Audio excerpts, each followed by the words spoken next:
Ego bir illüziyadır. Bu onun Hollywood egosunun tamamilə parçalanmasıydı. O uğuru, şöhrəti və mükafatları öz kimliyinin mərkəzindən söküb atdı. Jim Carrey bu itkini ruhuna vurulmuş bir ildırım zərbəsi kimi yaşadı. O Katrinanı çox həssas, zərif bir İrland çiçəyi adlandırdı.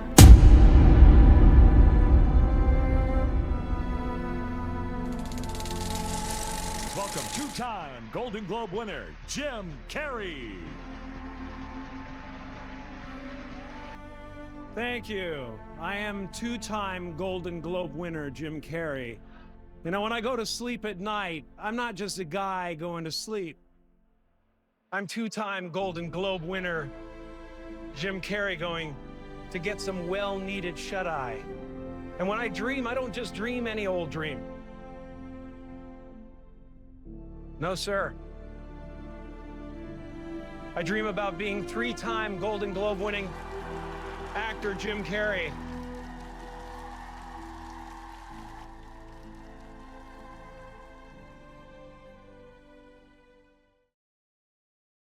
Biz illərlə eyni insanı izlədik. Dünyanın ən elastik üzünə sahib olan, milyonları divanlarında uşaq kimi güldürən o çılğın adamı.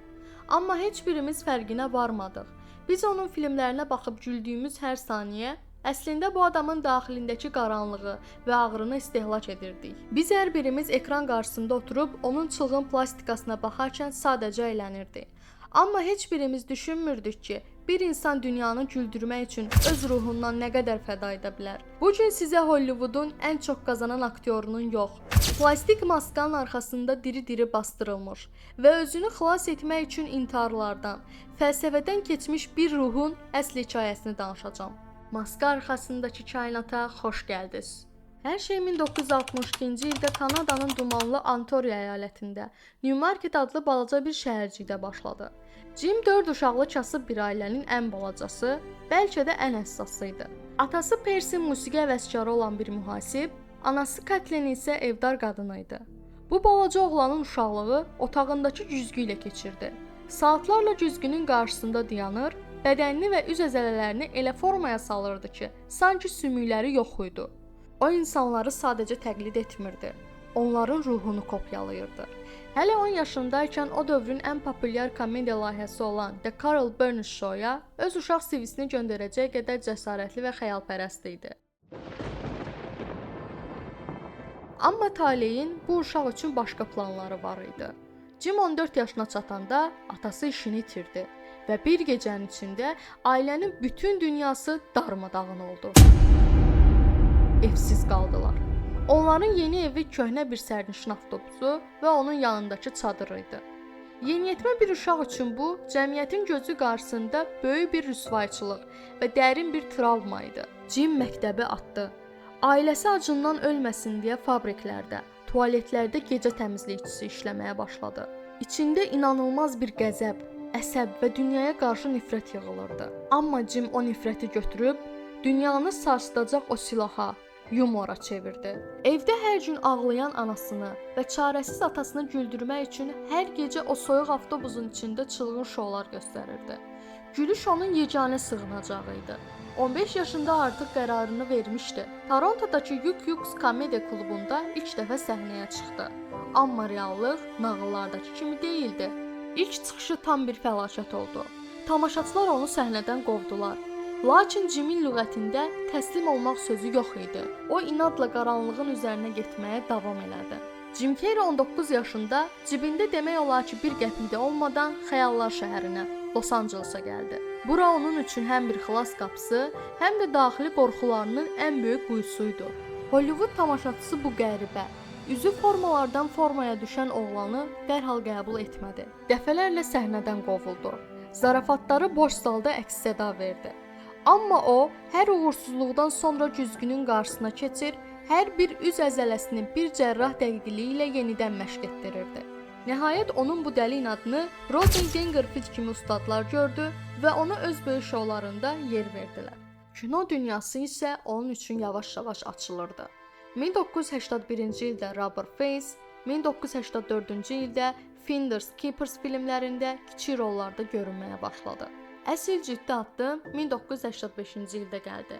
Once Bitten adlı qorxu komediya filmində gənc Mark Kendall obrazı ilə ilk baş rola çəkildi. Film böyük partlayış etməsə də, Jimin plastik möcüzəsi Hollywood rəhbərlərinin yaddaşına bir dəfəlik həkk olundu və elə həmin il onun həyatını bir şəhər əfsanəsinə çevirən o məşhur hadisə baş verdi. 1985-ci ilin qaranlıq, ac və tənha gecələrinin birində Jim Carrey oturdu və öz adına saxta bir çek yazdı. Jim Carrey'ə 10 milyon dollar aktyorluq xidmətləri üçün. O çeki cibinə qoydu. İllərlə hər rədd ediləndə, hər dəfə pulsuz və ac qalanda o çeki çıxarıb baxır və özünə pıçıldayırdı. Bu sadəcə kağız deyil. This is my future. I would drive home and think, well, I do have these things, and they're out there. I just don't have a hold of them yet, but they're out there. Okay, so you would get this from what, self-help books or whatever? Yeah, Uh-huh. self-help section. Self-help section. They've renamed it the Jim Carrey wing. So didn't you write yourself a check? I heard that Yeah. you did. Is that I true? wrote myself a check for $10 million for acting services rendered, and I gave myself 5 years, or 3 years maybe, and I dated it Thanksgiving 1995, and I put it in my wallet, and I kept it there, and it deteriorated and stuff, but then just before Thanksgiving 1995, I found out that I was going to make $10 million on, I think it was Dumb and Dumber, maybe. Dumb and Dumber, yeah. Yeah. So you visualize yourself like Weird, yeah. visualization. Və 1994-cü ildə Hollywood tarixində bu günə qədər heç kimin təkrarlaya bilmədiyi bir sənaye partlayışı baş verdi. Ace Ventura, The Mask və Dumb and Dumber filmləri ard-arda premyer elədi.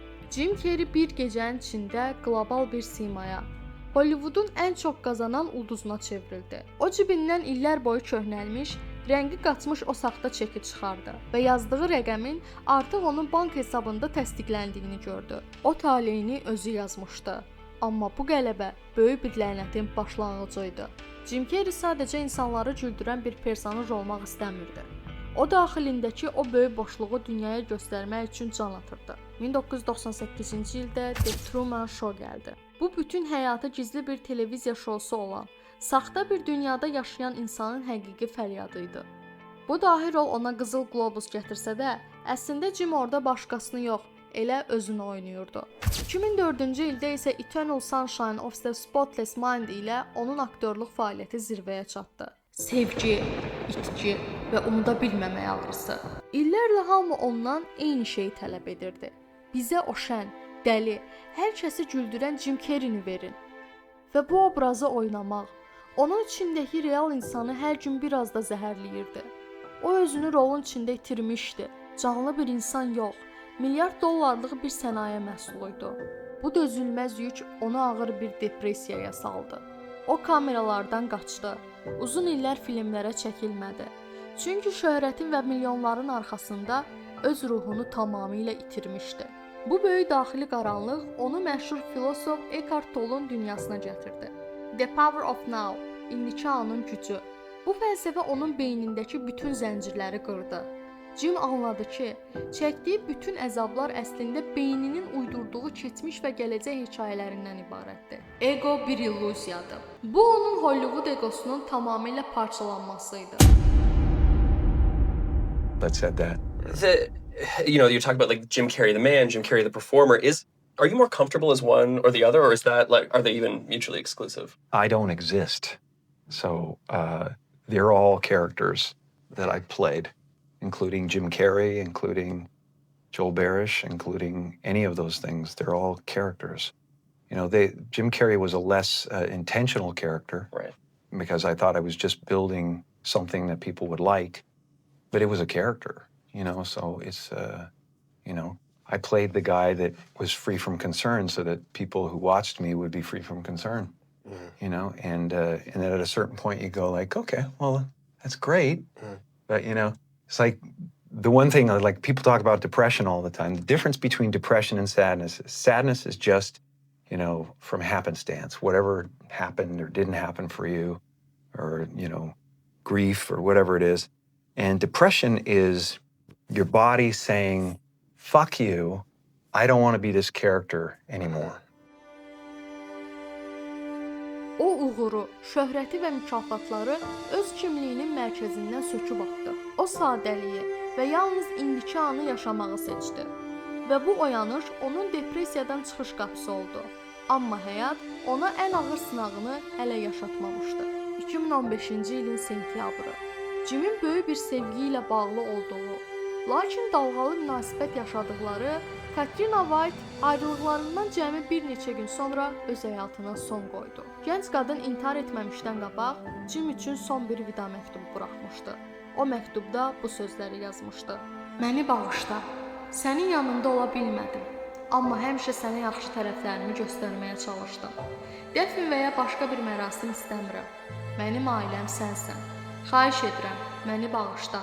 Mən bu dünyaya aid deyiləm. Jim Carrey bu itkini ruhuna vurulmuş bir ildırım zərbəsi kimi yaşadı.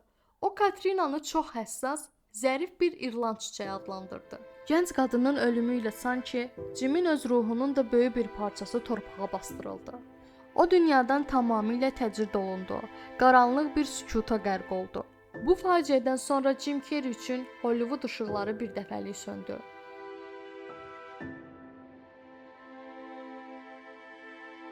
O kameraları, milyonları və qırmızı xalçaları tamamilə rədd elədi.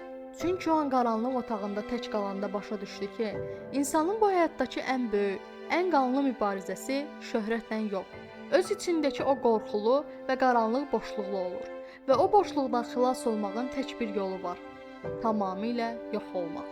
Bu dəfə o yalnız şəxsi ağrıları ilə deyil, bütövlükdə varlığın mənası ilə üz-üzə qalmışdı və onun köməyinə dahi filosof Schopenhauer'ın estetik fəlsəfəsi çatdı.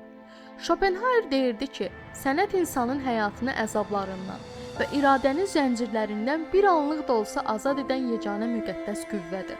Jim Hollywooddan tamamilə qaçıb özünü rəssamlığa, fırçalara və rənglərə həsr elədi. Öz daxili müharibəsini böyük tablolara köçürdü. O asketizmi seçdi. Yəni bütün egolarını, böyük maddi istəklərini və şöhrət etirazını tamamilə buraxdı. Həyatın qaçılmaz əzabını cəsarətlə qəbul etdi. Amma onu sənətlə aşdı. O illər sonra Möhtəşəm Kidding serialı ilə ekranlara qaydanda tamam başqa bir Carrey gördük. O ekranlarda gülüşün arxasında gizlənən o dərin, qaranlıq kədəri canlandırırdı. Bu əslində onun öz həyatının ekrandakı əks sədası idi. Bu gün Jim Carrey tamamilə sadə, səssiz bir ömür yaşayır. Şöhrəti arxada qoyub rəsmləri ilə ruhunu müalicə edir. Jim Carrey'nin həyat dramı bizə öyrədir ki, ən böyük gülüşlər ən dərin kədərlərdən doğur. O maskasını çıxararaq dünyaya öz ruhunun çılpaq səsini göstərdi. Jim milyardların pərəstiş etdiyi o nəhəng maskanı cırdı və heç kim olmağın azadlığını seçdi. İndi ssenari bitdi. Kameralar sönür və reallıq başlayır. Sual isə artıq Jim Carrey'ə deyil, birbaşa sənədir. Hər gün dünyaya bəyənilmək üçün göstərdiyin o saxta maskanı çıxarmağa sənin həqiqətən cəsarətin varmı?